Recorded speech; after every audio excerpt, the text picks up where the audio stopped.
Mr. Chairman, Articles of Confederation now resolve this convention. The national government ought to be established. Consent to this Constitution.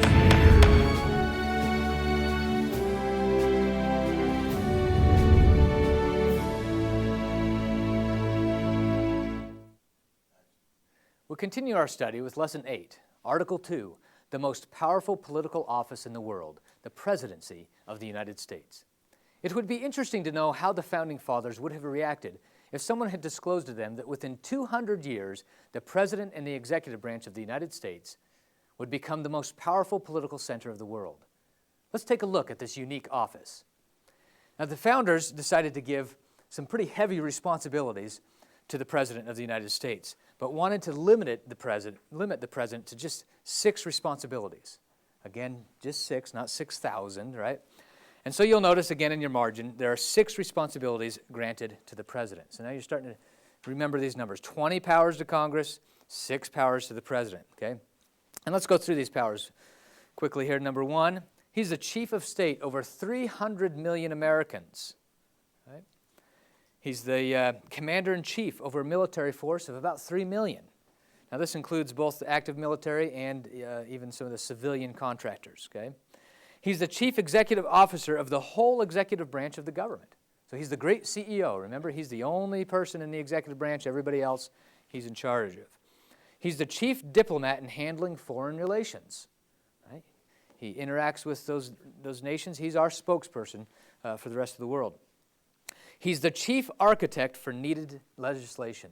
Now, this is kind of interesting because remember, all legislative authority resides in the Congress, but yet he's the chief architect for needful legislation. This doesn't mean he's able to legislate. What it means is that because he kind of looks at the country from a unique vantage point, he can give Congress some recommendations that perhaps Congress themselves don't see. Because Congress is there representing their states or their districts, but the President is there representing the entire country. And so this is what gave birth to the State of the Union speech. That's the purpose of the speech, is to go to Congress and say, here's what I see, here's what I think needs to be done. But he has no legislative authority. Basically, it's just his opinion on what should be done. Now, the 6th power here that's given to the President, I think, is a very interesting one. He's the conscience of the nation in granting pardons or reprieves where he feels justice requires them. Now, what an interesting power. The ability to satisfy the demands of justice with mercy.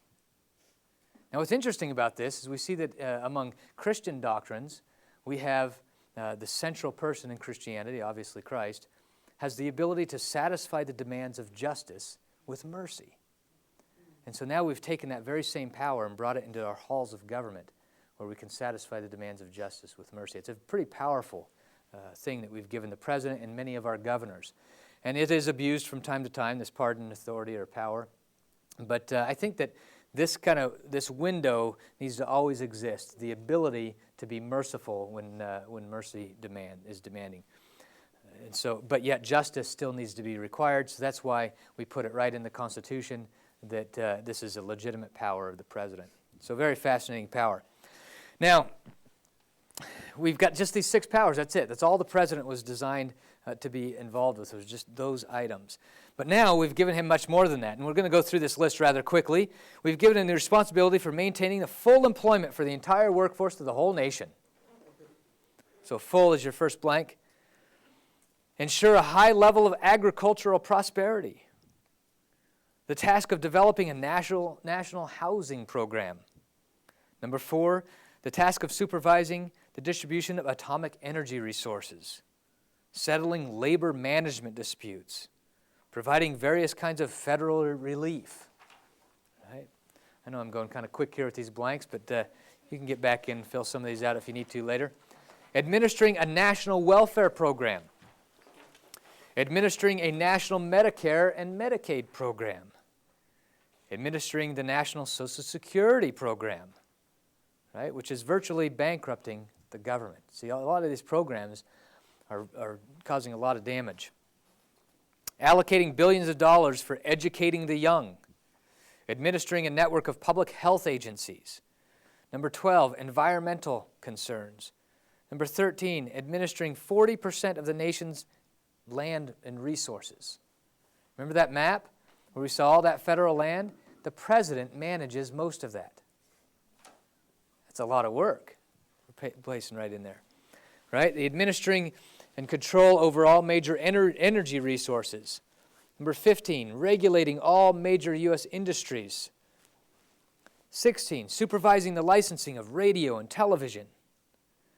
17, monitoring the manufacturing and distribution of food and drugs.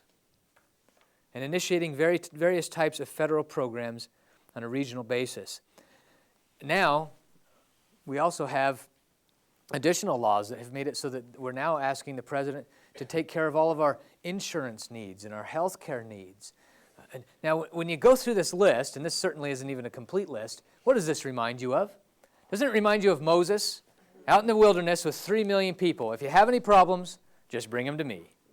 We already know that this does not work. You do not put this amount of work or this amount of responsibility on a single individual, right? You end up with, first of all, none of it ends up being done very well. But secondly, you usually end up with tyranny and oppression as a result.